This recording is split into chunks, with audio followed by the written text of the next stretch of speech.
2 minutes.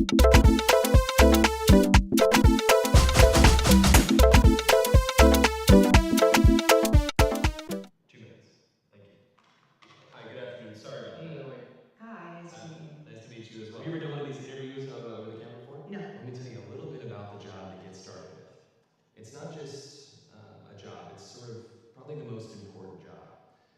The title that we have going right now is Director of Operations, but it's really kind of so much more than that. Responsibilities and requirements are really quite extensive. First category for the requirements would be mobility. This job requires that you must be able to work standing up most or really all of the time, constantly on your feet, constantly bending over, constantly exerting yourself, a high level of stamina. Uh, oh, okay. That's a lot. For how many, for how many hours? 135 hours to unlimited hours a week. It's basically 24 hours a day, 7 days a week. I'm sure you'll have a chance from time to time to maybe just sit down here and there, yeah? You mean like a break? Yeah. No, there are no breaks available. Is that even legal? Oh yeah, of course, yeah. Okay, so no lunch. You can have lunch, but only when the associate is done eating their lunch. Uh, I think that's a little intense. No, No. that's crazy. Now, this position requires excellent negotiation and interpersonal skill. We're really looking for someone that might have a degree in medicine, in finance, and the culinary arts. You must be able to wear several hats. Associate needs constant attention. Sometimes they have to stay up with an associate throughout the night. Being able to work in a chaotic environment, if you had a life, we'd ask you to sort of give that life up. No vacations. In fact, Thanksgiving, Christmas, New Year's, and holidays, the workload is going to go up, and we demand that with a happy disposition. That's almost cruel. It's almost a very, very sick, twisted joke. But when there's time to sleep or... Oh, no time to sleep. Yeah, all encompassing almost. That's exactly right. 365 days a year? Yes. No, that's inhumane. That's very insane. The meaningful connections that you make and the feeling that you get from really helping your associate are immeasurable. Also, let's cover the salary. The position is going to pay absolutely nothing. Excuse me? No. Nobody's doing that for free. Yeah, pro bono, completely for free. No. What if I told you there's someone that actually currently holds this position right now? Billions of people, actually. Who? Moms. Yeah. Yeah, moms. That's awesome. Oh. And they meet every requirement, don't they? Oh my god. Moms are the best. Yes, no pay. They're 24 hours. They're always there. Now I'm thinking about my mom. Yeah, what are you thinking about her? I'm thinking about all those nights and everything. Thank you so much for everything you do. I know it doesn't seem like I appreciate all of it, but I definitely do. So, Mom, I want to say thank you for everything that you've done. I love you very much. You've been there through thick and thin. My mom is just awesome. She's awesome.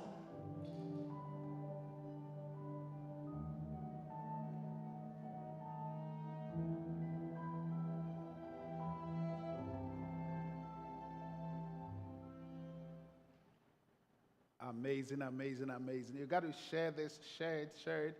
It's our responsibility to let everybody see this. Whether the person's a mother, a father, auntie mother, pro mother, whoever, just send it out, send it out. Everybody knows a mother somewhere.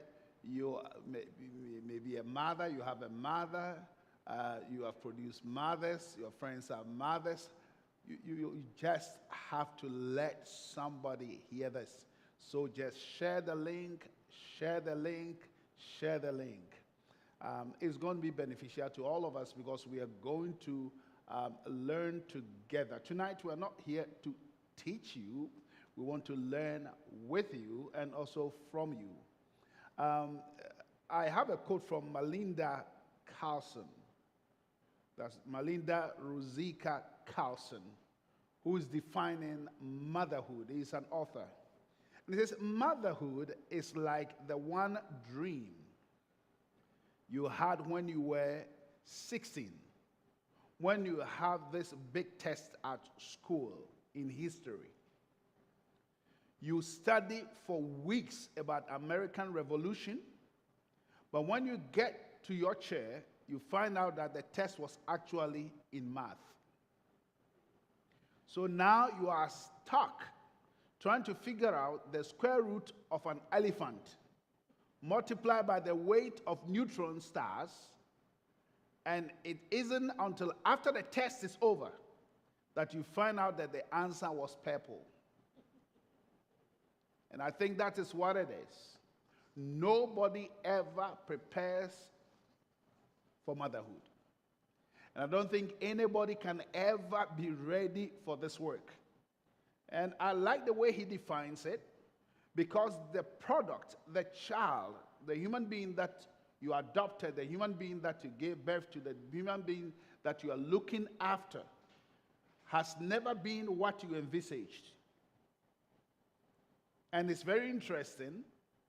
When babies are born, we shout it's a boy or it's a girl. Of course, it's a surprise. But we think we know how boys grow up. We think we know how girls grow up until they start growing up. We realize we have no clue, because every child comes in a different package. For all we can do, we can encourage a mother and say, well done for the good job you did. Because this is exactly what this author, Miss Carlson Melinda, has defined. It's like thinking of one thing and being faced with something else. If you have one child, the child is different from any other child you know. If you have two children, they are different from each other, from the same person. You have three of them, they are like the opposite. So there is no blueprint for how you can raise a child. And being a mother, as the video said, is work which you have to do 365 days a year. There is no rest, 24 hours. You can't take a break from this. You can't take a break from a child. And so motherhood is more complicated than we think. And that's why I need your contributions, your help. I want you to write to us. I want you to, prompt us where we are hearing, so that we can make this very interactive. It's going to be a very interesting session. But the good thing is, I'm just here as a referee, because I think I know next to nothing when it comes to motherhood. I have just little information. But we have Pastor Susan here, and she answers very difficult questions. So if you have questions, please, once you hear her speaking, just put those questions and bring your contributions out. Welcome, Pastor Susan, tonight. Welcome, and thank you, Pastor. Welcome as well. So, just in way of introduction, our topic for today, as you can hear from Pastor's statement, is about motherhood. Is the world of motherhood. And I'm Osae-Akonnor, and that is Pastor Osae-Akonnor, and we are going to attempt to dive a little bit into that world as much as time will give us today. I will remind you that you can still post your questions, and within the time frame we have, we will try to answer what we can.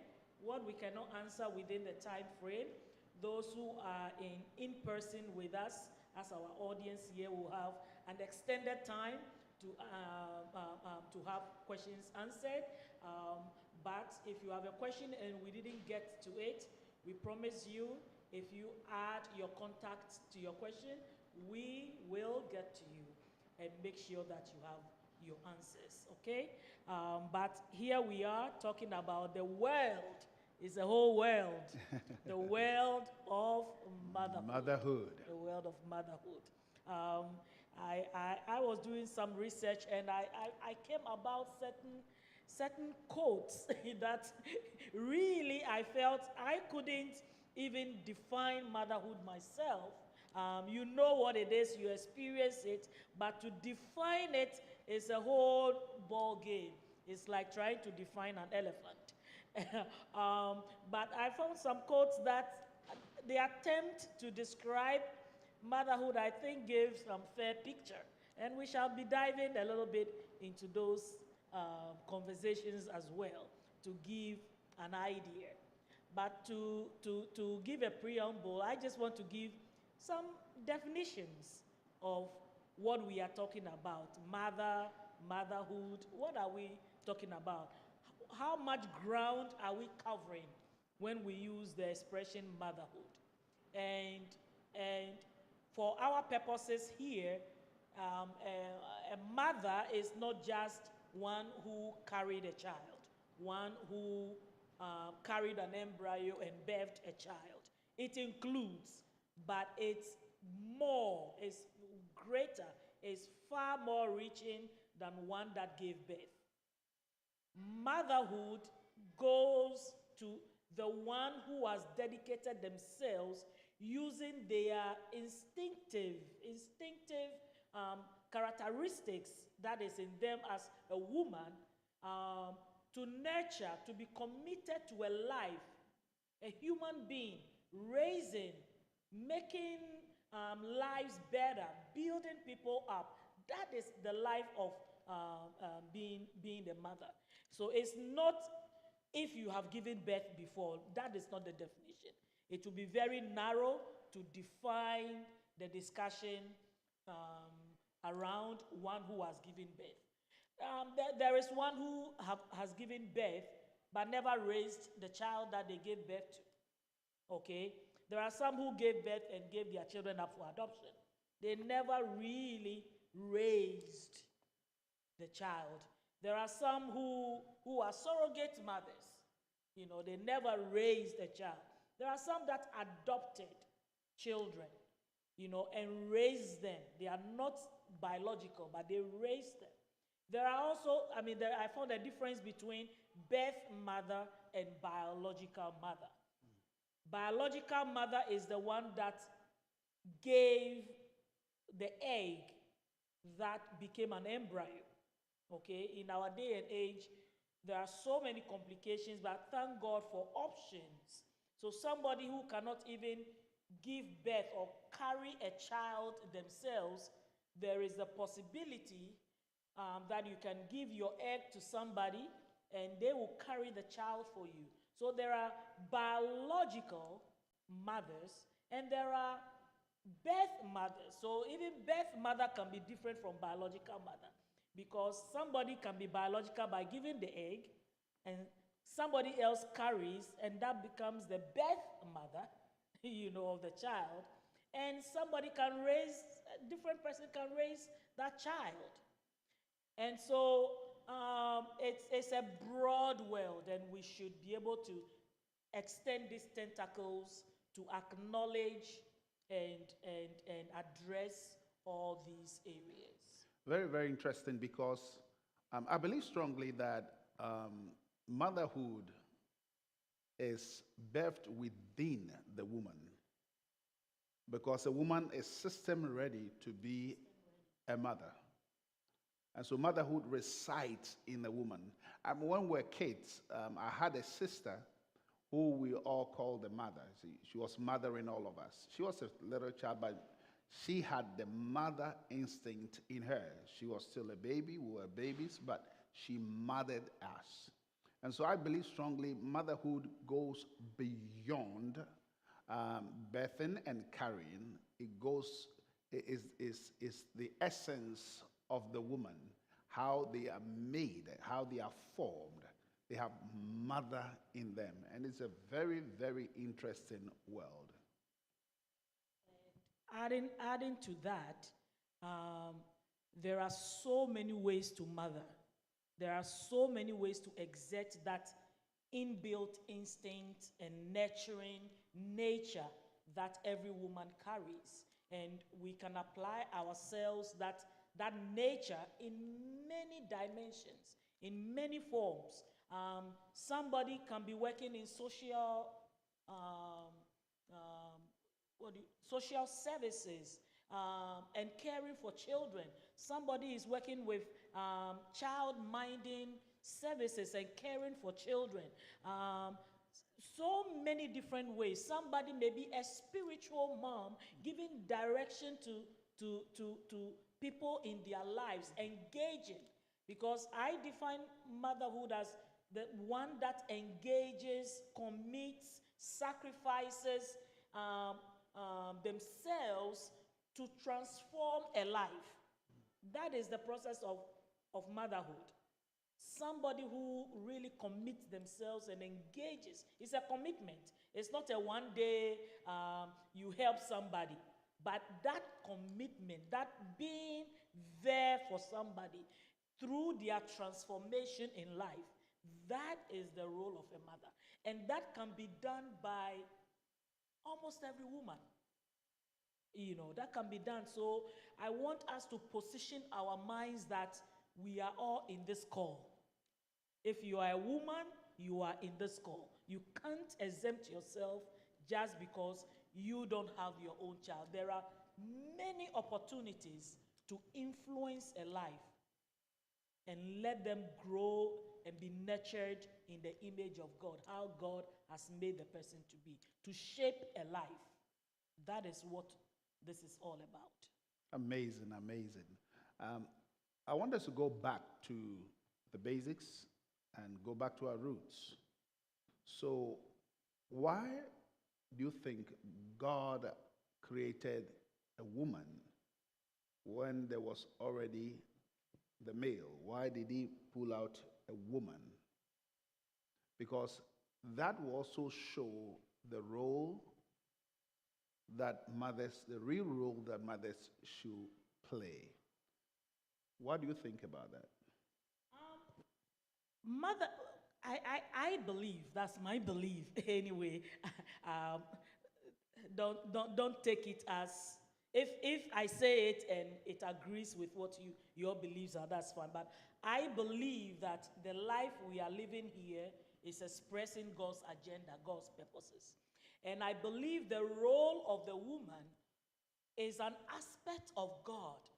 All nature expresses who God is. And the role of a woman is expressing a nature, part of the nature of God, how God relates to humanity. And that is practical. You see, every aspect of life that you look at, you will see how God is expressing himself. The Bible says that the whole of nature points to who God is. And one of the ways that God points to an aspect of him is the role of the woman, the care of the woman. In Isaiah, he said that as the woman comforts, as the mother comforts their child, so I will comfort you. You see, he says, even if a mother can forget her child, there is a sense of an impossibility for a mother to forget their child. But he says that even if a mother in that capacity can forget their child, I will not forget you. So in essence and in general, motherhood represents an aspect, a characteristic, and explaining the nature of God to humanity. For us to get to know God even closer, the nurturing nature of God is in women. The way women protect, the way women guard. God says, I love you jealously. Jealously. There are some aspects that are so evident with women. That is an expression of who God is. So we are a representation of God in this world. The way we love, the way we nurture, the way we raise the next generation, the way we partner with God to take care of generations, giving birth. God is a creator. We are creators. we human beings are created within the woman. So there are so many aspects, I believe, of the woman that is just an expression of who God is to humanity. That's amazing. That's good. We'll still be waiting for your questions because we're going to work together today. So if you have questions, send your questions to us on the platform you are watching us. Just send it, and we will try as much as we can to help answer some of those questions. Now, if you look at one aspect of motherhood, if the first instinct of a mother is to love a child, and you realize the first instinct of a father is to discipline a child. Although a mother disciplines and a father loves, the primary instinct of a woman is to love and nurture a child. And so I also believe strongly that when it comes to the loving the family, the woman has this, in essence, they feel more for the children than the male figure in the relationship will, although the father also loves the children. It's like even when sometimes fathers are disciplining children, the mother feels the pain of the discipline. And so I believe one thing that God, the reason why God had to bring a mother into the picture is to, in essence, to love the child unconditionally. And I see mothers do that so well, so amazing. And if you don't take care, you think that mothers primarily spoil children. No. A child needs that love. It's good for their confidence. It's good for their growth and development. And so it's an essential part of how a child develops well when they are loved. And also, share this link, and invite a mother to tune in. So, what is the dilemma of motherhood? That is a can of worms. The dilemma of motherhood. The interesting thing is that mothers have the sense of commitment, enjoyment, pride, in their calling as mothers. But at the same time, there is so much pain, so much unknowns, so much lack of direction. You feel you don't even know what you are doing. At times you feel you know what you are doing. Sometimes you feel I'm not doing well. That conflict that a mother always has inside of her, that makes it a great dilemma. You can be happy for having a baby, and you can groan over the baby that is not making you sleep. Sometimes you feel like, should I throw this baby away? But at the same time, there is an instinct, there is a feeling that makes you hold on. That dilemma is ongoing, constantly, for a mother. Should I hold on to the child? Should I let the child go? It's a back and forth questioning yourself. As I was thinking through this at the point, I was differentiating between the father and some of the roles of the father and the mother. And I was thinking through how when a man goes out there, working, earning a living for the family, the man feels very fulfilled and proud and not being there but being able to go out there. The sense that I'm out there making a living to provide for my family is It's not just the providing, it's the cash. The cash makes the difference. it's such a great accomplishment and fulfillment for a man. Whereas a woman doing the same thing with a family, yes, is happy that they can provide for the family, but there is always this split in the emotions of a woman. Oh, but my child is home. Oh, I left my child with somebody. Oh, I should be building, having time, spend a lot more time and influence over my own child. And there's this guilt, I will call it guilt. There is always this guilt at the back of the head of a woman.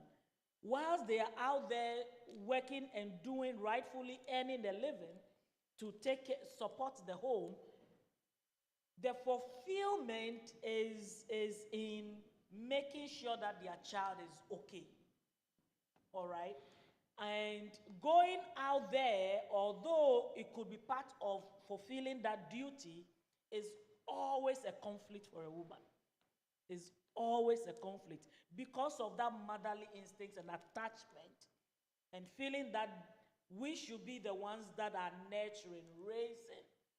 And society sometimes also adds a level of guilt to the woman, because when something goes wrong in the home, the first person that is looked at is the woman. And when the family is lacking the provision that maybe financial support brings in, the first person they look up to is the man. So when the man is able to go out there and do the kill, they feel accomplished. But the woman always have a dilemma between going out there, leaving their child behind, and thinking they should be there to take care of their child. And that is a great dilemma. Now, so it's not just internal a conflict, it's also an external conflict.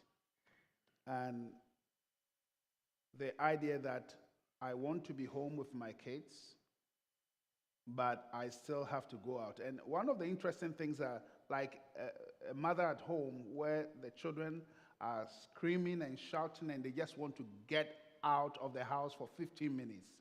But after 20 minutes, they miss home. They miss their children. They want to come back. I don't know how mothers do this, because it's easier for us fathers to just get out and go play golf or go talk with each other. But the mother would always look back and feel that their children are not safe.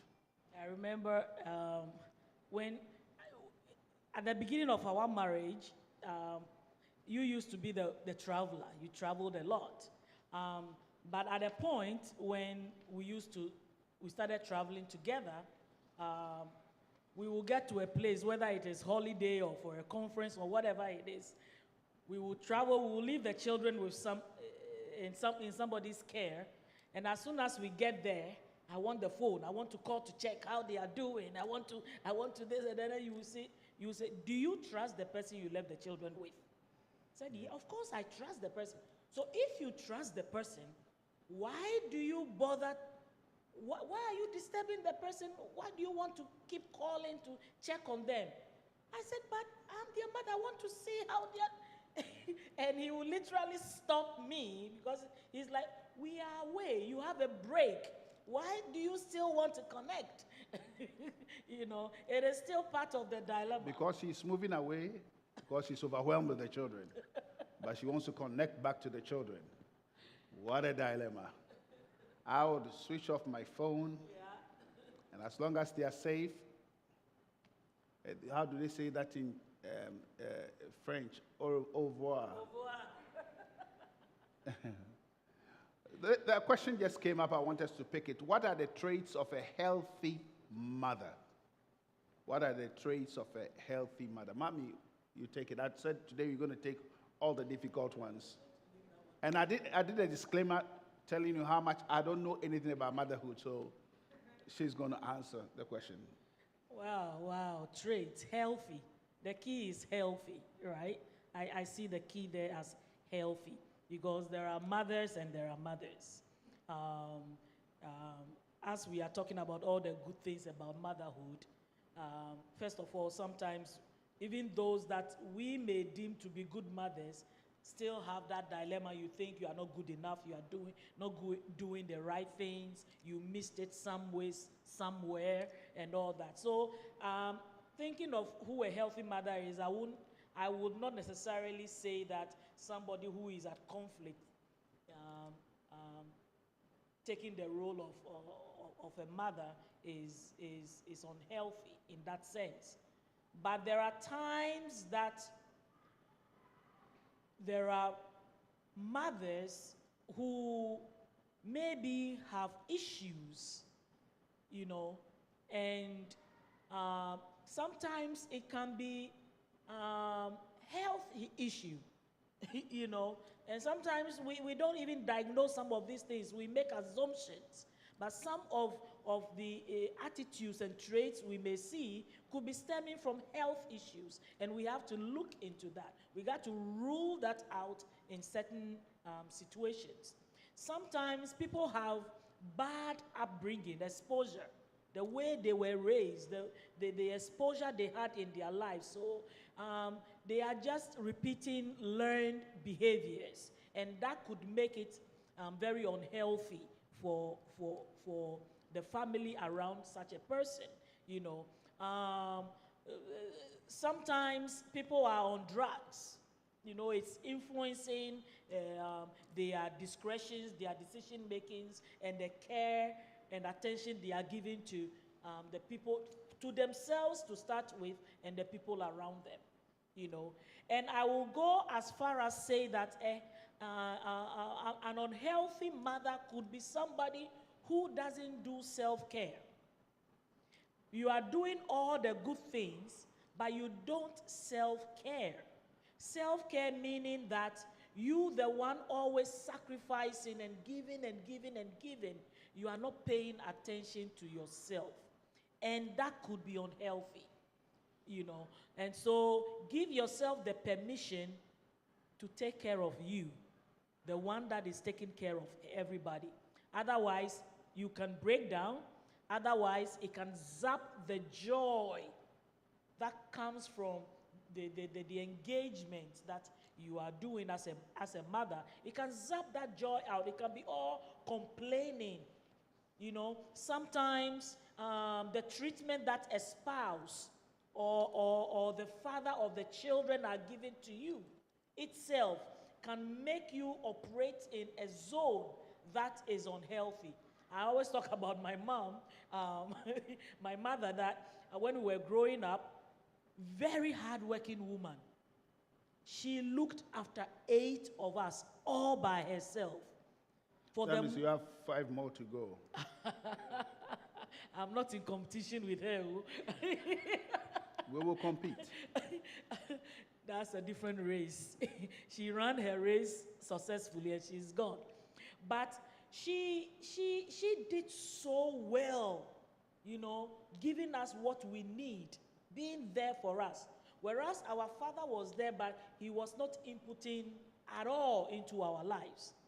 And she had this frustration, and after I grew up, I understood the frustration she had. It still doesn't excuse the behavior I want to talk about. So because of her frustration with our father not contributing into, the family life, anytime you go to her to demand for something, she would give it to you, for sure, but what will precede the responding to the demand you are making on her is, a reflection on your father, some insult or sorry to go there. And for me, growing up, I found it to be very unhealthy, but that is her way of dealing with the situation that she found herself in. That you have a husband, it is just a name, and you are doing everything. And it was so frustrating, and sometimes it comes out in how she is dealing with her children.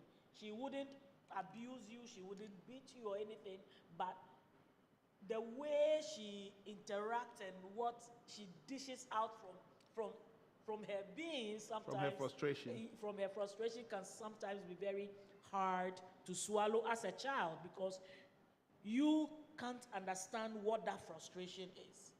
And like I said, until I grew up, I begin to understand what her frustration is. So these are some of the things that could give a trait of an unhealthy mother. I think I spoke more of the unhealthy. I don't know whether you want to speak into the healthy. Okay, we'll come back there, but there's another question. It says some men, through life circumstances, are put in a position to be mothers and fathers to their children. Does that responsibility bring out the intrinsic nature of motherhood in them? I believe strongly that there's something called grace, where God will grant us access to what we don't have. If you are the only person in the relationship, like a single mother, and in this case, a single father, how do you take care of the children? I think God can give us that motherly instinct. Maybe we'll not get it 100%, to mother the child, because some single fathers are doing amazing. They are the mother, they are the father, although it's very difficult. And I think in this our community we find more and more of that. I believe strongly God will help you to have that mother instinct of nurturing, of feeding, of bringing up a child in a way that a mother should. And some are doing a good job. Although, I'll have to add that both the mother and father will make a better couple choice to bring, or combination to bring up a child. But circumstances happen, things happen, life happens. And so we see it's real in our lives. And what do you do? I think God will help you to become the father, mother that you are to the children. I have seen examples of that. I had a friend who basically the wife was so sick, couldn't do much, was diagnosed with very serious sickness. And they have 2 children, 2 girls for that matter. And he had to basically raise the wife like a child, care for the wife like a child, and the 2 children, and all these years, I mean, he has raised them, the girls, into very beautiful ladies, I mean, you can only do your best, what you can, if you have the sense of providing help to people. I think help is help.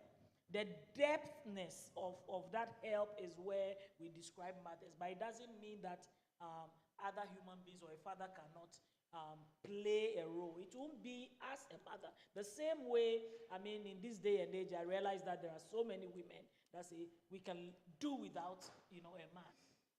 That kind of outlook in life. But there is a specific role for mothers and there is specific role for fathers. But in the absence of it, God has a way. He even said that I am the father to the fatherless. I am the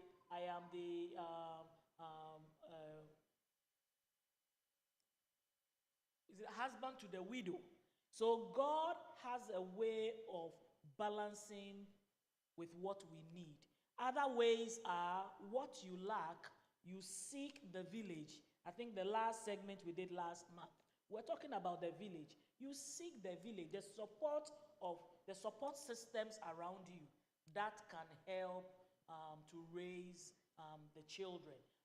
Some have what they call big brother, big sister, all these roles. We have godmothers, godfathers, you have grandparents, grandmother is there, an aunt is there, a sister is there. There are so many people who can, to some extent, support the single father to be able to bridge whatever gap there is that the absence of the mother is creating.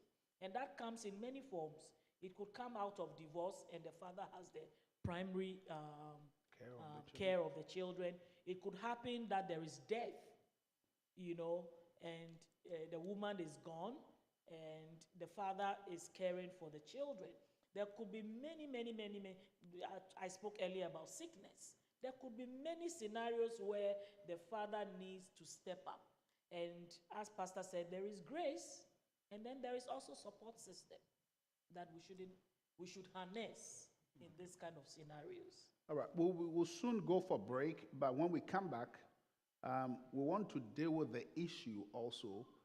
We talk about the man playing the role of a woman, because sometimes there are women also playing the role of the mother and also playing the role of the father, because the father is absent, or sometimes they are present and absent. Like they are there, as you said in Like your my example father. that you gave. Yeah, so we will deal with that. But that will be after the break. But we'll take a question, and then after that, we're going to deal with it. It takes a village. How do you go about curating the right village? Because they are not automatic. I think we will have to, when we come back, we'll deal with that as well. So we will take a short break, but please share the link, call somebody, tell them we're speaking motherhood, and it's a very interesting, broad topic that will benefit homes and families.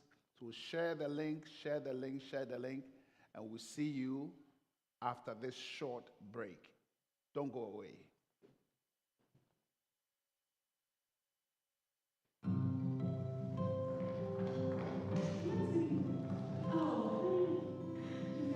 You got something on your face.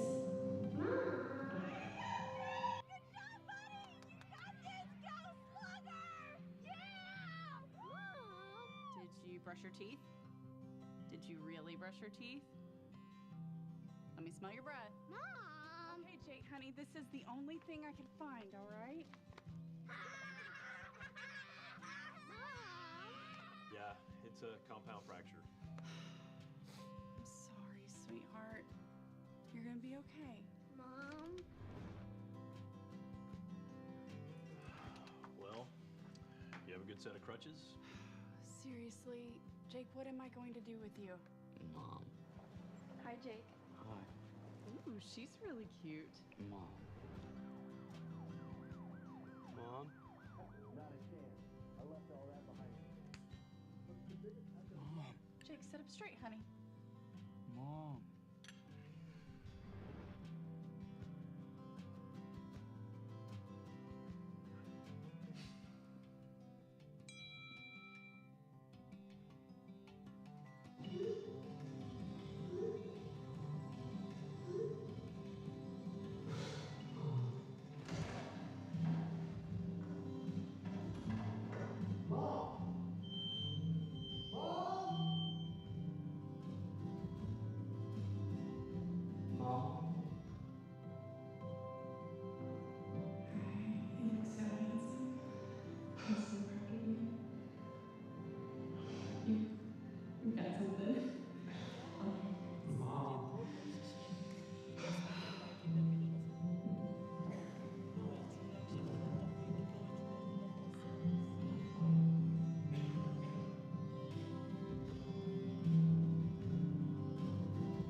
Welcome back. What an amazing topic. Motherhood. And I believe strongly, just before we went for break, there was a question. I'm going to take that question, we're going to tackle it, and then we enter into the next segment. It says, it takes a village. How do you go about curating the right village? Because they are not automatic. We have to create the village we want. So, how do we do it? Because the world now is more dangerous than a village. You know, years back you could say, wherever we are a community, we are a family, you trust everybody. Now, you have to get people's fingerprints and get their DNA to be sure about who you are dealing with, especially when it comes to these vulnerable children. So, how do we go about creating the right village? I think is both organic and also intentional. You know, organic in the sense that your village potentially is the people around you. So if you are in church, church is your village. If you are in a community, where you are located, your home is located, you can have a village around you where your neighbors look out for you, support you. They can be a village. But you can also create a village amongst your friends, your family members, your relatives. Maybe you have grandparents who are around, who are reachable. They can be a village about you, a support. When we say a village, we simply mean support system. When we say village, those who share your interest and can be a support in raising the children that you have in your care. So basically, it's your support system. Who is your support system? Some are organic, it's just where you find yourselves and you are able to learn to lean on the people around you. But in some circumstances, you need to be intentional. You need to be intentional because, as Pastor started saying, our world right now is very dangerous. So you got to know who your children are around or who you allow around your children. Sometimes strangers can be your village, depending on how the community is formed. I was reading today, I saw a video, actually. A lady went to a store, and while she was there, she noticed a gentleman. There were two girls, one that is like early teens, and then there is one that is maybe 6-year-old, about that age. They were by themselves. And then she noticed this man who keeps hanging around like he's not picking anything. Sometimes he pretends he picks something, he's looking about. For some reason, something didn't sit well in her. She thought something was off, and so she kept herself around, watching every movement of these children, watching movement of the guy. And then at a point, she chose to approach these children and said, "Are you by yourself?" They said, "Our mom is in the washroom." And she says to them, "I will take you." She told them, you see this gentleman around? He keeps watching you guys. So I'm going to take you to customer service. Before then, the older girl said, "Can I call my mom?" She called the mom. She didn't pick up. So she walked them to customer service, told them, and asked them to page the mother. And then they told her at customer service that there has been incidences in the past days, suspicions, things going on around there. So then she saw another gentleman at the door. And for some reason, without the two connecting, she felt that the gentleman at the door is working with this one inside. There is something going on. And so she pointed at that gentleman as well. And whilst they were at customer service, the mother comes. And so she got panicked, picked the children into the car. She followed them. And there was this van that parked beside the woman's van where they parked. And this gentleman was sitting in that van. And so the woman with panic just drove off. And then the man left the parking spot, went to pick the gentleman at the door. You know, and so I will call such a person, such a woman, my village. Is that sense of communal responsibility. Because if you don't take care in our day and age, people don't want trouble. Even when they see somebody being beaten by the roadside, or a mob beating somebody, they will just walk by. People don't want any trouble. So for somebody to go out of her way to do that, I consider such a person my village. Although you don't know the person totally. Maybe this woman will never meet her again. But that sense of looking after each other in the general community sense can also help in having the support system around you. Amazing. Wow. I think we can create that village we want by first being that village. Because if we start looking out for each other, the Bible has said we should be our brother's keeper. And I think that's how good villages are formed. We cannot stay unconcerned about what is happening to our world and happening to other people. And for me, one of my biggest philosophy of life is stop criticizing and get your hands dirty and help. I dislike with a passion when I hear people criticizing other people's children. I dislike with such a passion because as we're speaking about motherhood, we see the experiences of mothers overwhelmed. And instead of getting in to help, we criticize, and that is not building a good village.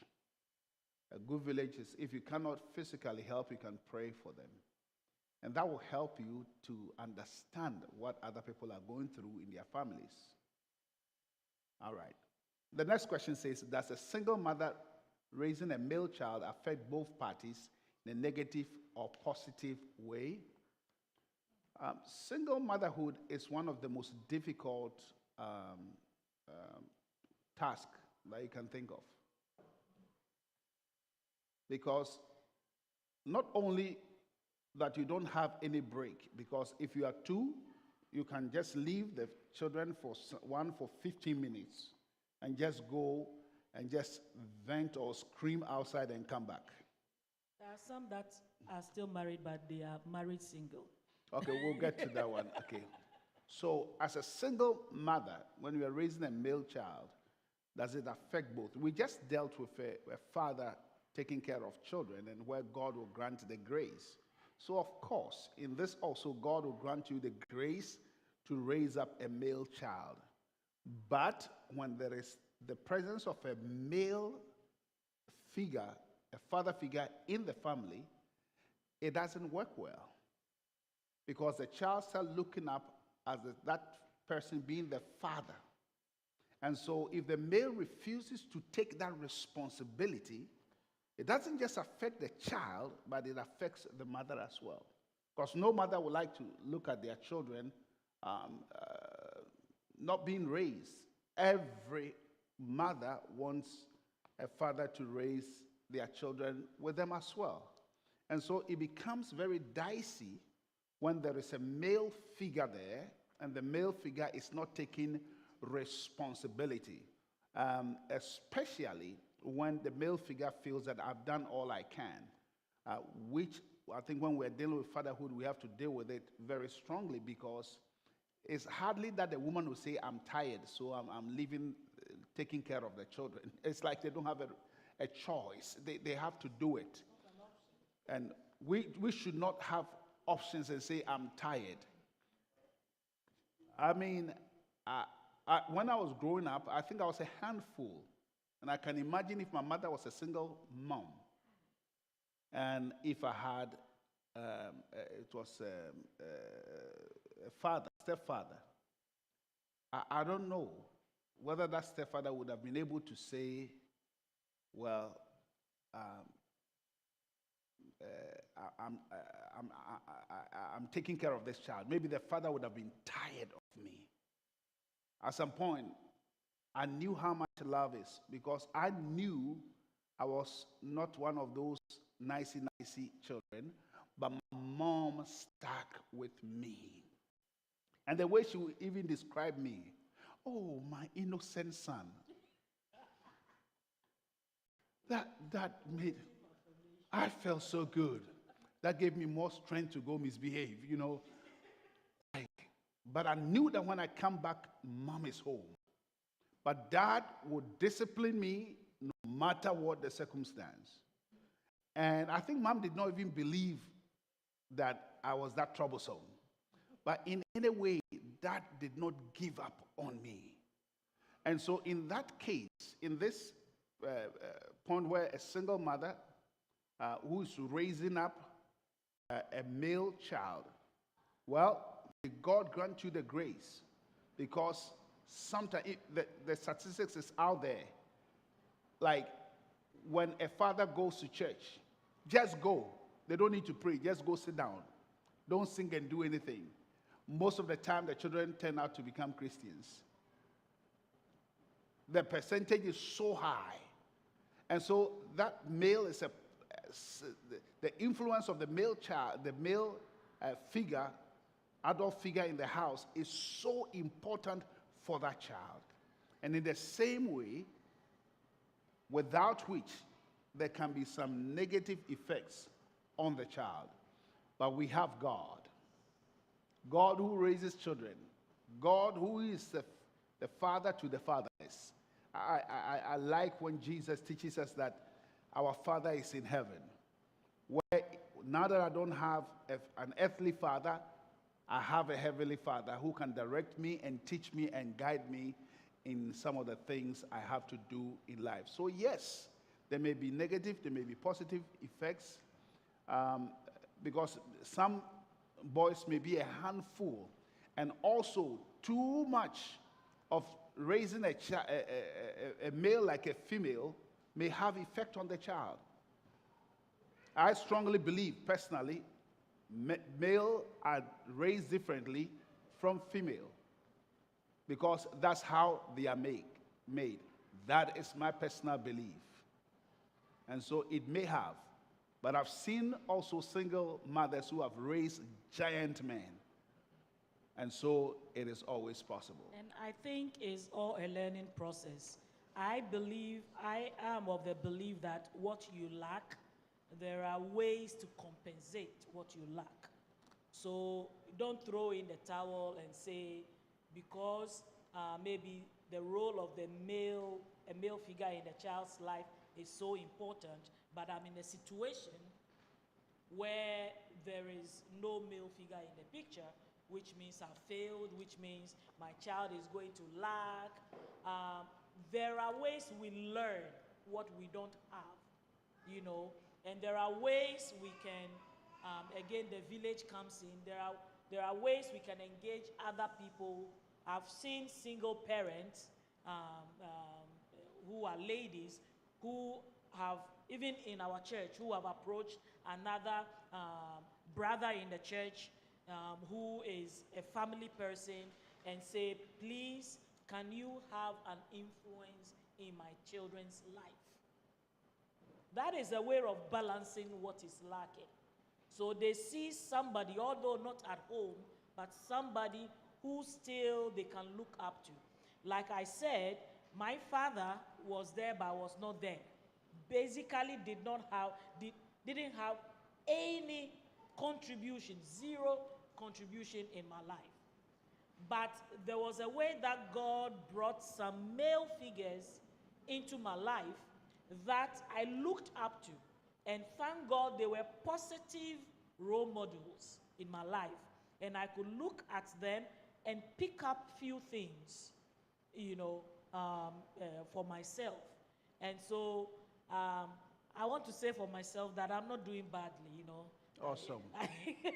But so that is to say, God has a way, if we look up to Him and if we are intentional, if we recognize what is missing, God has a way of providing the balance we need. It's not a total loss. We can trust God to help us where we have a need. But if you think you don't have a need, I don't need a man. I don't need a material. If you come with that attitude, you will not see what is missing to even make adjustment and provision for. So we have to recognize and respect the role of the mother and the role of the father in bringing children up. Hallelujah. There's another question up there, and I want to pick on that one. It says, is there a biblical consequence for the male who do not raise their offspring? And that is interesting. That is very interesting. There First- is. Go ahead. 1 Timothy chapter 5, verse 8. You can put it on there for all of us to read. 1 Timothy chapter 5, verse 8. And it says, anyone who does not provide for their relatives, especially for their own household, has denied the faith and is worse than an unbeliever. There are consequences for us if we refuse to take care of our responsibilities as males in the house. I cannot say, I am a Christian, I'm born again, I'm filled with the Spirit, I speak in tongues, but I refuse to take care of my own household. And it includes every single person in it. It includes the children who are nice and not so nice, very nice, not nice, nicest not. It includes everybody. And we have a responsibility. We have a God-sent responsibility. You see, if God is a father, see how he took care of even us. Even in our estate, low estate, he still loves us. Whilst we're yet sinners, Christ died for us. And so it is a huge responsibility and a huge task to say, I am a father. There are consequences to that. And I think God frowns on it so much when we abdicate the role as fathers in the lives of children. And sometimes, maybe there may be misunderstanding between the parents, and we take it on the children. That is total evil. That is ungodly. The children have done nothing. If you have an issue with your spouse, make sure you don't put it on the children. Or maybe you don't like the children's mother or you don't like the children's father.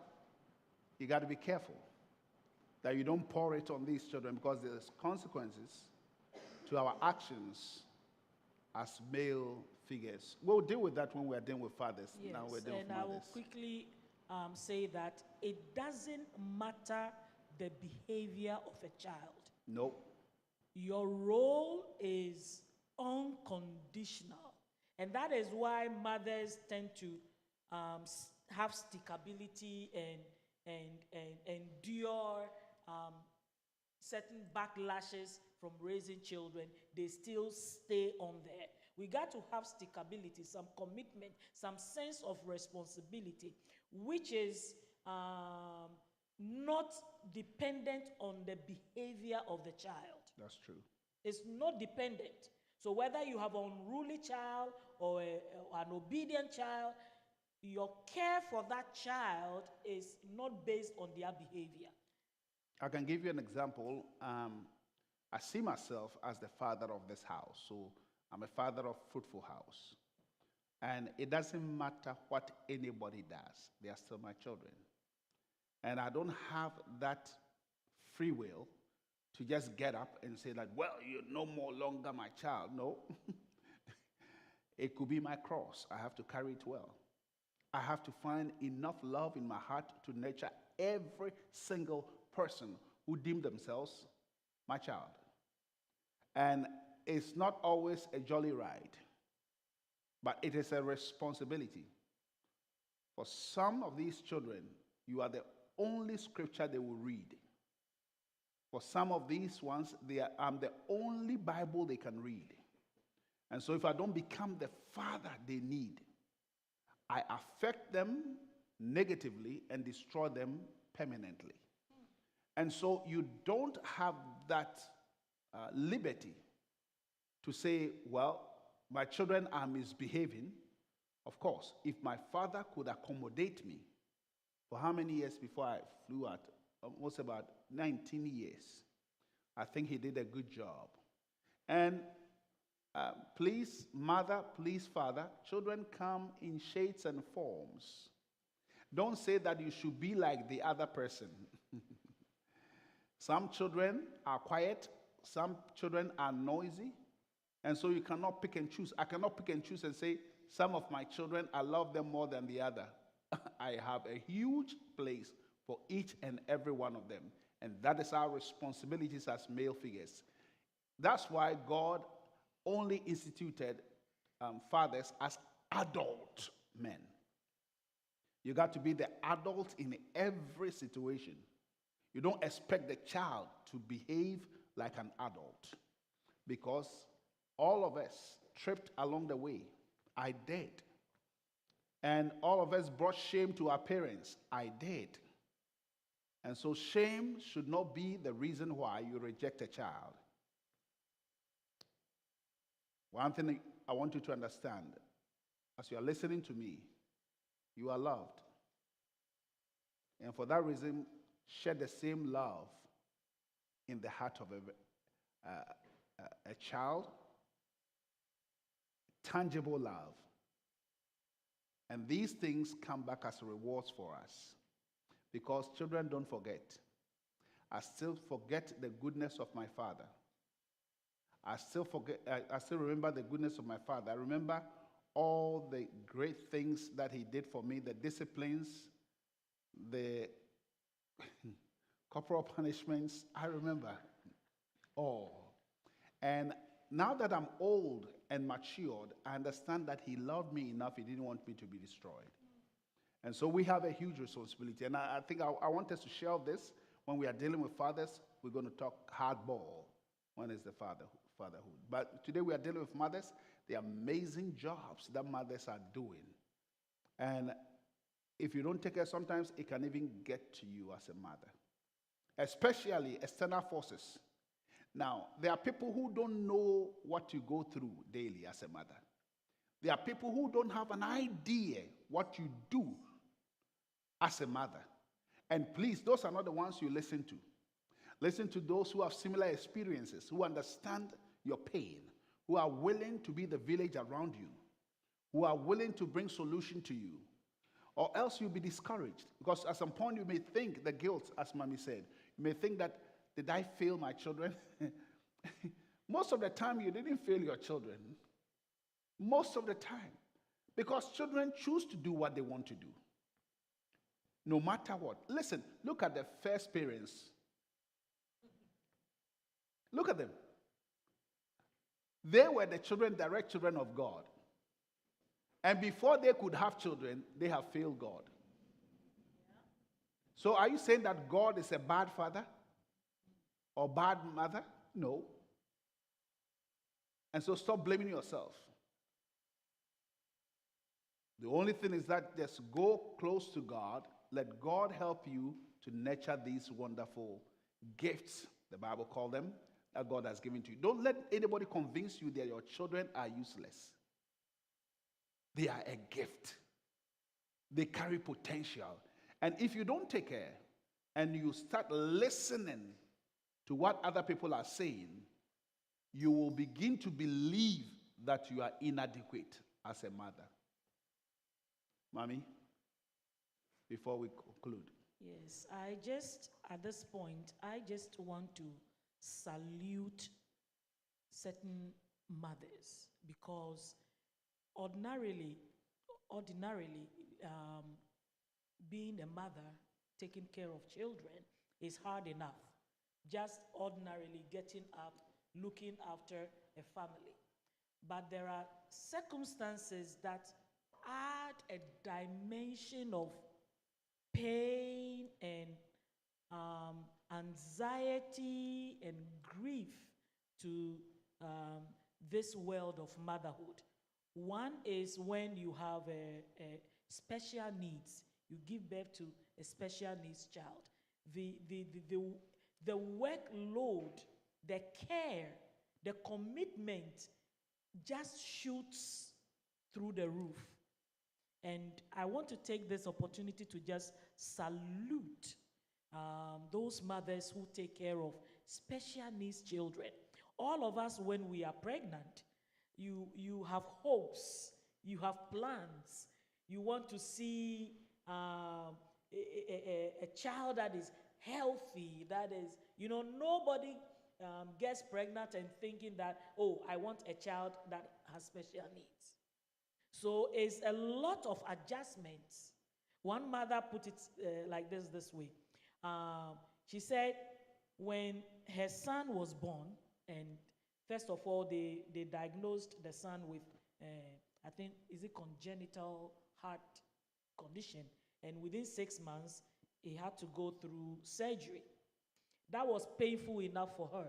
And then right after that, he was diagnosed with Down syndrome, which means that's a lifetime adjustment. And she says, yes, I love my son. 12 years later, I love the child that I have. I love him unconditionally. But I have not had time to enjoy and have that happiness. She said my first instinct in that situation was fear. I was scared about the life that is ahead of my child. That was my first emotion, not happiness, like most mothers, when they see after going through labor and having the child, the happiness that flows, the first emotion was not happiness. And she's still looking for that happiness, And so it's not that she's saying, I don't love my child. She says, I love it.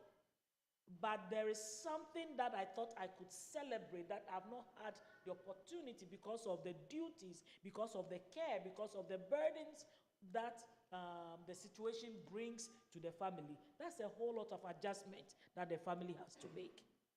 And that I salute. Those that have children that are wayward, oh my God, you've done whatever you could, but the child became wayward. And trying to deal with that destroys the fiber of a home. Sometimes it breaks marriages. Sometimes it brings tensions and pulls and, heartaches and all that. And yet people brace themselves. In a lot of circumstances, men walk out of the door when the going gets tough. But the women stick with the children and the situation and go through it. I salute. Sometimes you have mothers who have lost their children and they grieve. Sometimes it's an only child. Sometimes there are other children in the house and you are grieving and you don't even know how to love those that are there and grieve the one that is gone. And all these things put strain in our motherhood. When birthdays and all these occasions come on the calendar, year after year after year, you revisit, go through the emotions. Hopefully, it gets better with time. But all these things add pressure.